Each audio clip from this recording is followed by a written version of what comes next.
Mark, chapter 5. And they came over unto the other side of the sea, into the country of the Gadarenes. And when he was come out of the ship, immediately there met him out of the tombs a man with an unclean spirit, who had his dwelling among the tombs.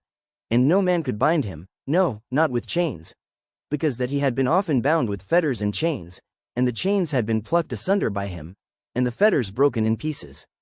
Neither could any man tame him. And always, night and day, he was in the mountains, and in the tombs, crying, and cutting himself with stones. But when he saw Jesus afar off, he ran and worshipped him, and cried with a loud voice, and said, What have I to do with thee, Jesus, thou Son of the Most High God? I adjure thee by God, that thou torment me not.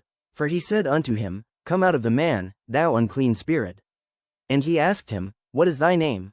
And he answered, saying, My name is Legion, for we are many.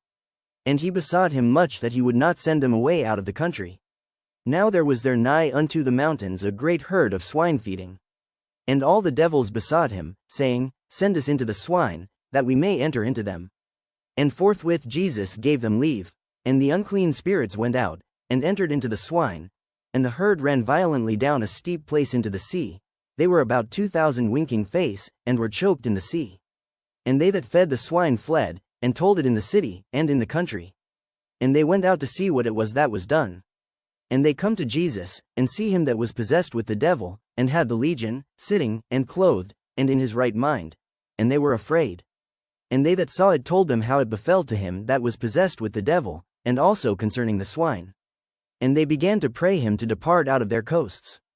And when he was come into the ship, he that had been possessed with the devil prayed him that he might be with him. Howbeit Jesus suffered him not, but saith unto him, Go home to thy friends, and tell them how great things the Lord hath done for thee, and hath had compassion on thee. And he departed, and began to publish in Decapolis how great things Jesus had done for him, and all men did marvel. And when Jesus was passed over again by ship unto the other side, much people gathered unto him, and he was nigh unto the sea. And, behold, there cometh one of the rulers of the synagogue, Jairus by name, and when he saw him, he fell at his feet, and besought him greatly, saying, My little daughter lieth at the point of death. I pray thee, come and lay thy hands on her, that she may be healed, and she shall live. And Jesus went with him, and much people followed him, and thronged him. And a certain woman, which had an issue of blood 12 years, and had suffered many things of many physicians, and had spent all that she had, and was nothing bettered, but rather grew worse, when she had heard of Jesus, came in the press behind, and touched his garment. For she said, If I may touch but his clothes, I shall be whole. And straightway the fountain of her blood was dried up, and she felt in her body that she was healed of that plague. And Jesus, immediately knowing in himself that virtue had gone out of him, turned him about in the press, and said, Who touched my clothes? And his disciples said unto him, Thou seest the multitude thronging thee, and sayest thou, Who touched me? And he looked round about to see her that had done this thing.